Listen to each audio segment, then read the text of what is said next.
Thanks for tuning in to the Information for Use IFU show. I'm your host, Attorney Mario A. Reed, your information concierge. Based on the last two episodes, a few people have asked, can I just add my child's name onto my deed, car title, or checking account to help them avoid probate? And the answer is undoubtedly yes, but there are several caveats to that answer. By adding your child's name, or anyone's name for that matter, onto your house, your car, or your bank accounts, you are in most instances granting them unfettered access to those assets, which means that if they want to take out a new mortgage or a lien against your car or clean out your bank accounts, they can do so without any opposition or resistance from the bank or Secretary of State. For those of you who think such a thing would never happen, please see the link below about a set of grandparents who added their grandson onto their property's deed, only to have him take out 4 mortgages and default on all 4 of them.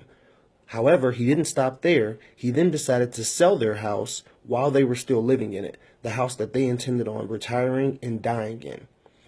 Now that's just one story, but in addition to those dangers, if you're a senior citizen, you may qualify for certain property tax benefits, such as the senior exemption and or the senior freeze.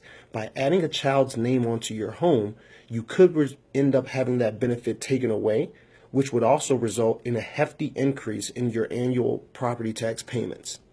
Finally, by adding a child's name to any asset, such as a house, car, or bank account, you're making that asset the asset of your child's. So if the child gets into a lawsuit, has any tax issues with the IRS, or even student loan problems with the federal government or private lenders, those creditors can potentially seize your home, your car, or your bank account as a part of those judgments because they're technically now also your child's assets.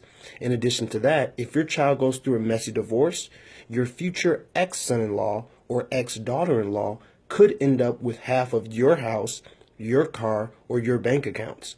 Because remember, it's now your child's asset as well.